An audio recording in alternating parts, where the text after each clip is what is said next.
glad you're watching UKENTV. And last week we talked about economic well-being. As a community, we're going to have to think about how we can manage ourselves and empower ourselves. Of course, this meeting today, we're going to be talking to a lot of people who are thinking about economic well-being of not just themselves, but that of the community at large. So my name is Eric Guichard. I am half Guinean from Guinea-Conakry, French-speaking Guinea, and half American. My mother's American from New York, and my father's Guinean from Conakry. And I've been living in Guinea, went to school in Senegal, went to school in the US, and then worked at the World Bank for 6 years, then launched an investment management company. And then recently launched an investment platform for the diaspora with partners. So that's who I am. Well, I mean, you being in the UK here today is because Kenya Community Tribute have sourced you out from your background to come and help us to empower the Kenyan community in the UK about understanding the financial needs or the financial investment. So tell us about your experiences and how can we, Kenyans in the diaspora, support ourselves financially? Well, I think it all starts by the numbers, right? So when you look at, simply look at the amount of remittances that Africans in general remit back home outside of Africa. I think there are about 23 million Africans, according to the World Bank, and they remit back into the continent about $40 billion a year, which is twice the size of the World Bank's entire portfolio. So when you think of the numbers in aggregate terms, you can see the power of those numbers. The key question that we ask ourselves is, can those numbers be channeled into profitable projects that make a socio-economic impact back home? So when you look at the types of projects that really transform, you look at infrastructure, you look at power, you look at agribusiness, you look at SMEs and the like. So what we're trying to achieve is to provide the diaspora with tools that are transparent, that are legal, that are regulated, so that they can decide how they want to make their impact back home or in the region or on the continent as a whole. And so the challenge for us is to identify what are the things that the diaspora want to invest in. If they want to invest in healthcare, they want to invest in infrastructure, they want to invest in agriculture, they want to invest in property.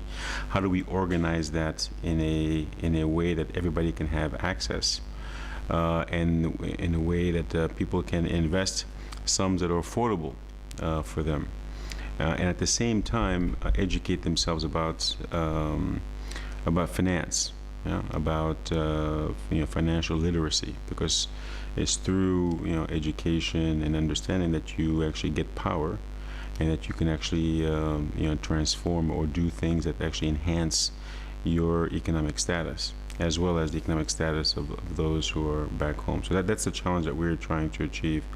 Currently on Home Strength, I think we have registrations of about 50 to 100 a month.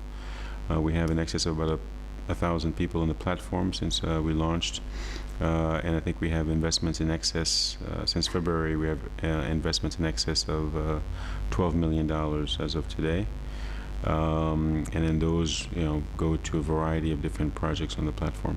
Oh, fantastic. So from that experience you've gained so far, and and you obviously with the education you've got in the financial background, what kind of viable project do you think, having seen the Kenyan community in the UK, do you think would be very easy for people coming together to access?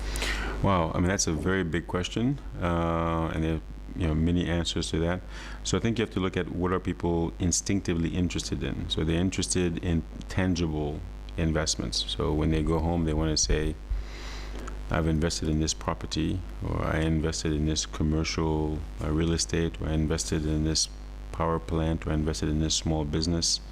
And there's a sense of ownership, so of building wealth through ownership. It's hard to be wealthy when you're working for somebody else. It's so easier to be wealthy when you're investing in your own ownership. And so so it ranges from personal property, commercial property, investing in agribusiness, so agriculture, investing in agriculture, And then to the extent that there's access to investing in infrastructure, either through government bonds or through private sector bonds, those are also available. So in that order. Fantastic. I mean, finally, what would be a message to people out there, any viewers, about investing wisely? Mm-hmm. Well, I think get a good understanding of what your available investment discretionary income is. So how much can you invest relative to your means? And then choose those investments that are not necessarily high profit, but at least that meet your risk tolerance.